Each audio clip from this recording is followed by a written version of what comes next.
Olá a todos, aqui é o Paulo e vamos fazer agora um diário de leitura.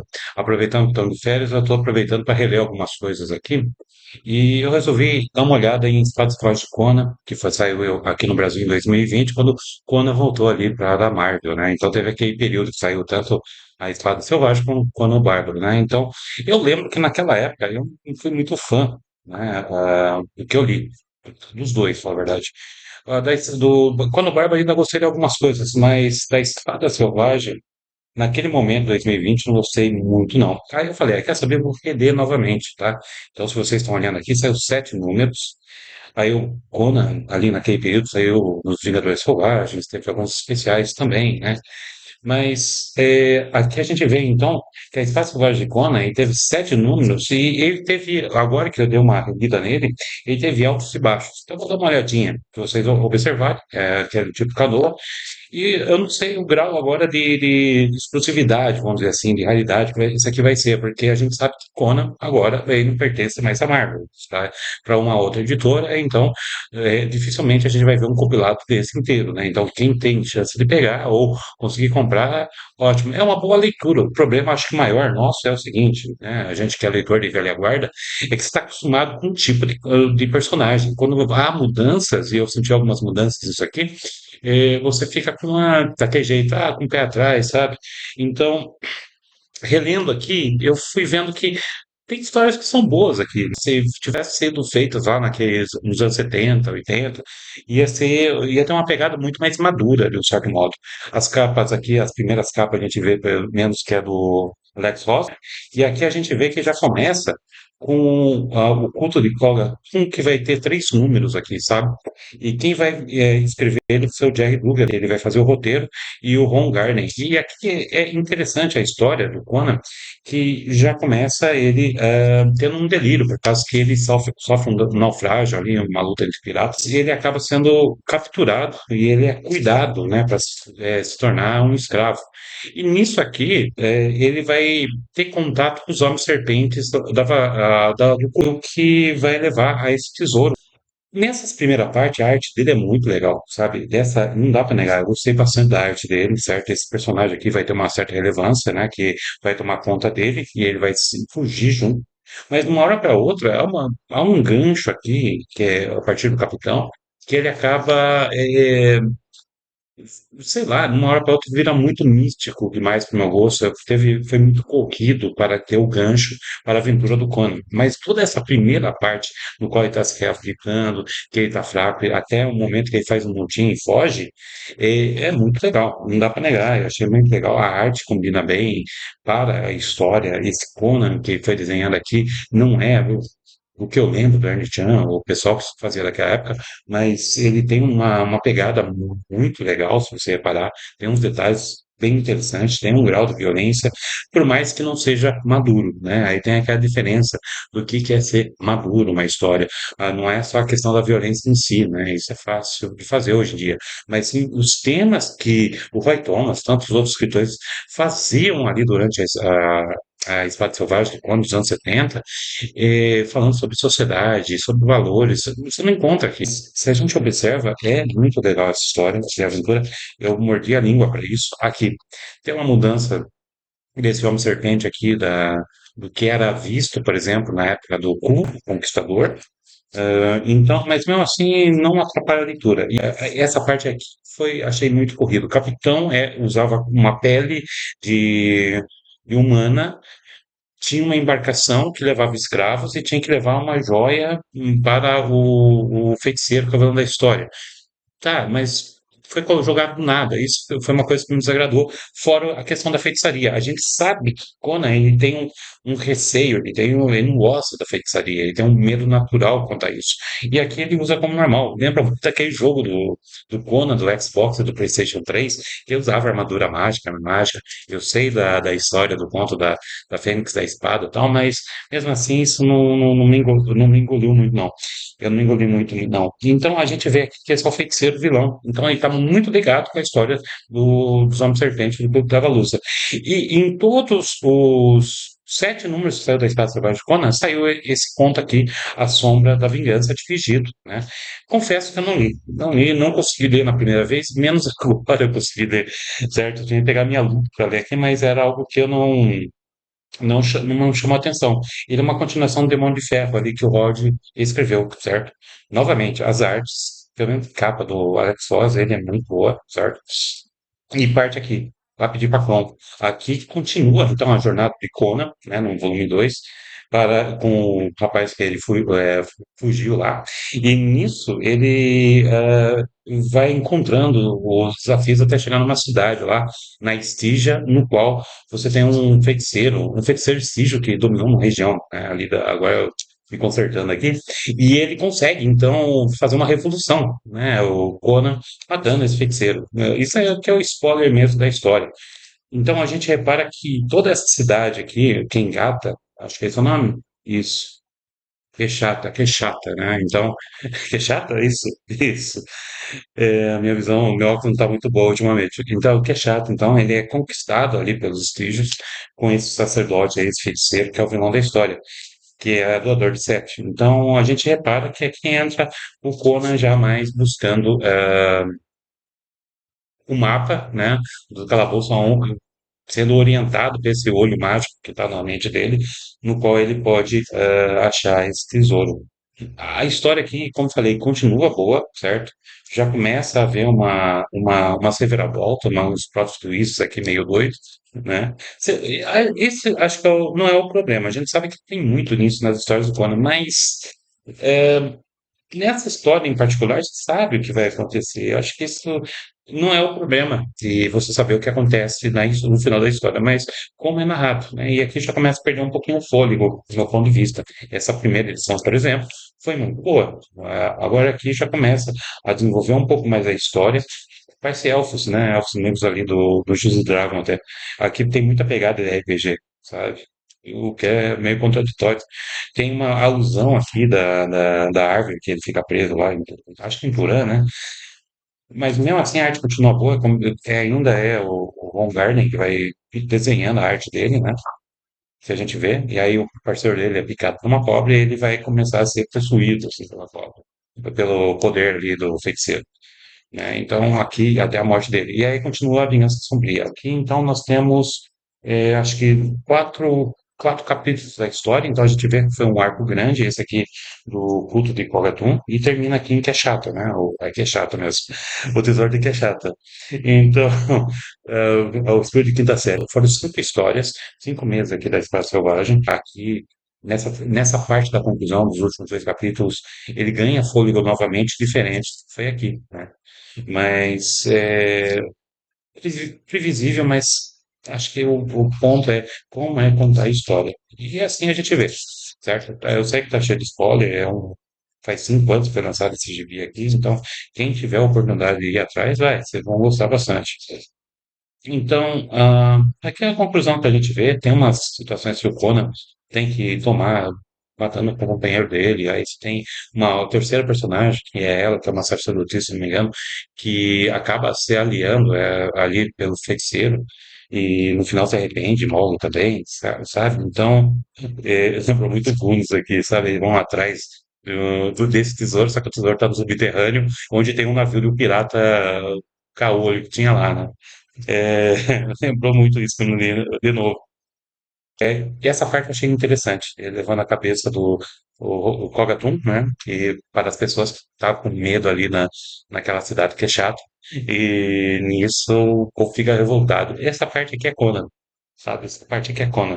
Ele mostrando, ó, você tem feiticeiros, tem demônios, se sangra, dá para matar. Esse é Conan, que a gente conhece, sabe? Então ele vai incentivando o pessoal a fazer a rebelião para recuperar a Caixata. E aqui a gente volta novamente com o capítulo 4 ali, da Sombra da Vingança, ali, que eu nem sei do que se trata. Bom, esse aqui, o 4 ele seria mais um filler, né? Ele tá para encher linguiça apenas. É a Vingança da Pretendente, quem escreveu foi Meredith Finch, Luke Borros, que fez a arte. E aqui O com é quando começa o chamado Conan apostador. Aqui começa um outro arco. Então repara que essa aí é a inconsistência que eu estava falando no início. Essa história aqui é fraca. Eu gostei mais no final, falar a verdade dele. Você vê o Conan numa taberna ali em Quezaqueano, lá no Quezaquistão, alguma coisa assim, e ele é embebedado. Nisso aí, quando ele vai acordar lá, ele está como escravo, no qual ele vai participar num torneio no qual o vencedor vai ficar com a mão da princesa. Né? E ele vai ser uma das pessoas que vai lutar contra os guerreiros pretendentes para mostrar o valor deles. Se o Conan está injuriado, fundo da vida porque foi traído, aqui eu já não gostei da arte. Não sei por quê. Se a gente pega, por exemplo, aqui da arte do Ron Garden, cara, tá legal. Gostei muito disso. Tem uma pegada nova, vamos dizer assim, na direção, mas aqui, sei lá, já não gostei muito, não. É, aqui tem o cara do cabelo cocada, né? Ele acaba traindo o Conan, embebedando ele, como a gente começa a ver aqui, né? E nisso já começa toda a ação novamente do Conan, certo? Ele tentando escapar de lá e lutando. E aí a gente vê o Conan massacrando o pessoal geral, né? Tem os balões ali explicativos, né? Acho, não sei se isso foi homenagem ou o que foi, mas tem muita violência, mas como vocês podem notar aqui, não sei como é que consegue fazer um corte desse lado, mas enfim. Mas não foi algo que me chamou a atenção. E a princesa lá, derretida, tá? Ficou derretida pelo Conan, né? Na verdade. E isso é uma coisa que também falta nessas histórias novas do Conan. Por exemplo, no Conan Bárbaro, você tinha um grau de erotismo até atenuado ali. Agora aqui não, aqui o Conan é assexuado. Né? Então é algo que é meio complicado também entender. Ele é violento, ele tem todo esse grau do Brucutu, Conan olho torto e já tá matando, mas ele é muito assexuado nesse sentido. Ele não há essa questão do nojo, né? Lembrando o Austin Powers, com a questão das mulheres aqui, quando a princesa acha que, opa, você vai ser meu pretendente, e os seus filhos, e você vai me dar filhos, no qual vai poder reinar em mão de ferro, isso aqui, no final ele só rouba a joia e vai buscar a vingança contra o cara que traiu ele. É uma historinha boba, mas quando entra o Conan Apostador, aqui fica legal. Aqui o Jin Zub escreve, roteiro, e Patty Zinger, né, artes, e Kojava Tartaglia, acho que é assim que fala aqui, já fala o Conan adulto, jovem, né? Então ele tem os seus 16, 17 anos também, que ele vai encontrar esse mercador que ele é um apostador. E depois de salvá-lo, ele vai levar para uma taberna, que é o demônio lá, é chamado O Demônio, uma coisa assim, e ali ele vai estar sendo guarda-costas quando o mercador vai estar apostando lá, vai estar jogando, e nisso acaba morrendo de uma hora para outra. E essa história é legal. Ele começa como quando nós estamos trabalhando para ser um guarda-costas. Tem uma questão que lembra muito uma questão de detetive, um tipo conto de Agatha Christie aqui, mas uma hora para outra tu jogado no lixo quando Conan vai se tornar, vai ter que ficar no lugar do mercador que acabou morrendo, de alguma forma. E o Conan queria achar o assassino dele. E tem essa criatura que está no fosso dos caras que não pagavam dívidas, é jogada lá, jogados lá e eram mortos, sendo apostados lá pelas pessoas lá de cima, né? E aparece essa mulher aqui que vai ter uma importância muito grande para a história no final, vamos dizer assim. E tem um jogo lá que é o jogo dos reis, ou uma coisa assim, da cobra. Lembra muito o 21, sabe?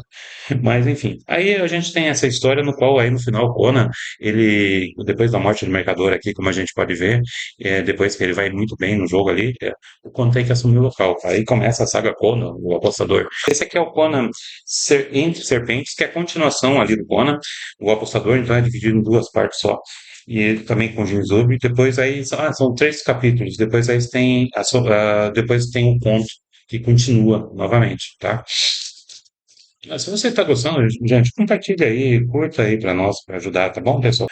Quando aqui, então, aí começa a jogar, e, essa parte aqui eu achei meio chatinha, aí começa a ganhar, e aqui a gente vê o Conan, ele ganhando, só que depois ele vai postar tudo novamente, e a gente sabe que a casa ou a mesa sempre ganha, então nisso aí o Conan perde e vão pegar ele e vão jogar no fosso. Daí a gente já sabe o que acontece, né? Aqui a gente vê, ele é atacado, ele vai ser jogado no fosso, E ali, então, ele vai encontrar aquela criatura no qual ele vai ter que lutar. Aí o cara fizeram uma criatura desproporcional aqui, até demais, para o espaço que estão ali, né, de um certo modo. E aí entra a luta e o que o Conan faz no final, que é um massacre ali, geral, na taberna, né? É, é uma aventura divertida, né? É uma aventura divertida, ele sofrendo ali com aquele monstrengo e no final ele acaba massacrando todo o local. A arte tá ok, ainda continua ok a arte, e a gente sabe, por exemplo, a violência aqui é legal. Pelo menos a violência gráfica, que a mulher é uma divindade, e a pedra fazia parte do poder dela, que ela recupera no final, sabe? Enfim, podia ser um pouquinho melhor. Não é ruim, comparado ao primeiro arco lá do culto opa, o culto de quem mesmo? O culto de Kog'Atuli. Ainda é o melhor ponto dessa nova fase do Conan, mas esse aqui do apostador, o Conan Apostador, vale a pena. Então a gente vê que teve duas histórias. A melhor foi realmente a da entrada, que era do culto de Kogatum. Teve uma encheção de linguiça. Depois aí você teve o Conan Apostador, que é legal. E esse aqui do 6, o legal dele é que volta o Roy Thomas. O Roy Thomas começa a escrever novamente uma história aqui. Ele pega muitos elementos do que ele já tinha feito antes. Você vai conseguir notar na hora. Roy Thomas e Alan Davis, que é o desenho e transmite a arte final. Mas não sei o que acontece, a arte não ficou legal. O que me estragou bastante a imersão ali, sabe? Só que, por roteiro, esse aqui também é um pouco melhor. Porque o Roy Thomas, ele começa a escrever o que ele já conhece do Conan. Então, ele vai colocar os mesmos assuntos que tem ali sobre sociedade. Você vai ter traições, à torta e direita. E a ideia principal é que o Conan é contratado para levar essa princesa aqui, essa nobre coríntia, até um local no qual há uma orbe, há uma esfera no qual tem grande poder. A ideia básica é essa. E esse cara aqui também é um espadachim que foi contratado, mas a gente sabe que geralmente o que acontece com esse pessoal, né? A gente já sabe quem é eles. E ela também tem um plot twist mais ou menos ali, que é até interessante. E aqui começa a parte do Conan também tentando ser capturado, entre aspas, para poder usar aqueles códigos de luta para ver quem vai ser o novo chefe do bando, seguindo por tradições. Essa parte eu acho legal, lembra muito da história do Conan antigo, lá dos anos 70, sabe? Então isso aqui me cativou mais pela história, menos pela arte, né? Então, ainda a gente vê a parte da árvore também, já você pega uma associação muito grande, é uma parte boa da história. Até onde eles vão chegar na caverna, né? Onde a gente encontra aqui essas criaturas que são protegidas, protegendo esse orbe. E a gente tem as lutas normais ali, a gente vê que o cara, o feiticeiro também, só se deixou se contratar, vamos dizer assim, para poder chegar ali na orbe. E a gente vai também perceber que a própria a mulher queria o orbe para seus fins também, sabe? E no final acaba com o Conan sem entender muito o que está fazendo, tentando proteger a vida dela. De um certo modo acaba mostrando que ela é de verdade, né? Então ela acaba sendo morta, vamos dizer assim, pelas criaturas que protegiam, que eram morcegos gigantes que quando tinha que enfrentar. É uma aventura ok, tá? A história, como falei, ele tá acima da média, se a gente for pegar o Conan ao resgate e até a parte do Entre as Serpentes, mas a arte eu não gostei muito. E aqui a gente chega na Conan, na parte final, certo? Conan 7, arte genérica pra caramba, triste, né? Se a gente olhar aqui a parte de trás também, não gostei. Quem escreve é Frank Thierry, e o título é A Busca. E você tem a Maldição do Morto-Vivo, que é uma republicação que é colocada aqui do que saiu do Conan em 70 e nos anos 70, 1970. Isso. Ahn, a arte eu acho legal, né? Se não me engano, a arte é Andra de Vito e Scott Hanna que fazem. A arte eu posso dizer que eu achei legal, só que eu não gostei da história. O qual Conan encontra uma menininha que na realidade está sendo perseguida por pessoas que na realidade essa menininha que um demônio está possuindo ela, né? Fala a verdade, não é a menininha, é some o corpo da menininha. E nisso, Conan, ele acaba matando todos os sacerdotes que queriam pregar esse demônio em forma de menininha para jogar num vulcão, a lá Senhor dos Anéis. E nisso, Conan acaba com tudo a festa e acaba o Conan tendo que resolver a situação, né? Eu achei legal, pelo menos a parte do dilema, né? A menininha sendo um demônio. E a história em si foi meio melancólica. O que salvou foi a arte.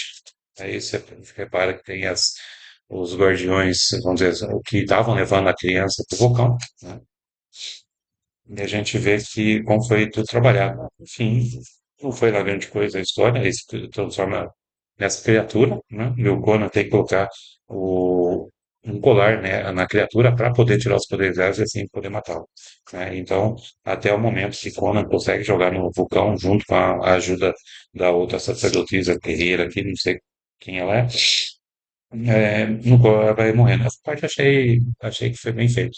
Mas essa parte final aqui do Conan e o demônio em forma de criança achei muito legal. Até que ele é jogado. Enfim, esse aqui terminou melancolicamente a fase selvagem de Conan ali, voltou para a Marvel e a Panini relançou aqui.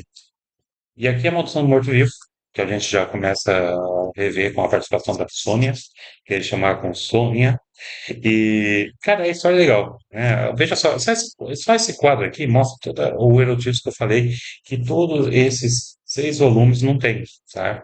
Que é assim, 3 mulheres se oferecendo por Conan, e ele indo atrás de moeda. Não teve mais nada do que isso, só que isso tem mais esse lance do que foi capado no Conan atual, entende? Então, coitado, o Kron deve estar dando risada nessas horas. Mas, enfim, a história você já deve conhecer, né? Quem desenha aqui, quem seria o John Bucel. Cara, esse é o Conan que o John Bucel, do Ed Chan, é o que eu gosto, cara. Então, por exemplo, eu não consegui pegar, por exemplo, os Conan lançaram, que é o Conan europeu. Não consegui pegar. Cara, a forma que o Conan é desenhado ali não vai, sabe? Eu peguei essa Valéria, não cheguei a ler, vendi ele. Tô com da Bellet aí, que eu também comprei, não li, desde aquela época, pra ter uma ideia, porque realmente não foi uma coleção que eu gostei, né? Tanto. Mas umas coisas, tem uma tirada muito boa. Então, relendo novamente, a parte dos 3 primeiros volumes de Conan, do culto de Kogatum, é boa, vale a pena reler novamente. Temos cadê? O 4 e 5 que é Conan, o Apostador, é legalzinha. Não é uma Brastemp, mas é legalzinha. Temos a parte ao resgate, que é né, é do Roy Thomas, que é legal. A Vingança do Pretendente, que é a busca, é muito ruim. E eu não gostei muito da busca, que é a história final. Enfim, se vocês leram isso aqui, o que vocês acharam? Comentem aí. Desejo a todo mundo um Feliz Natal, para quem estiver assistindo agora. E me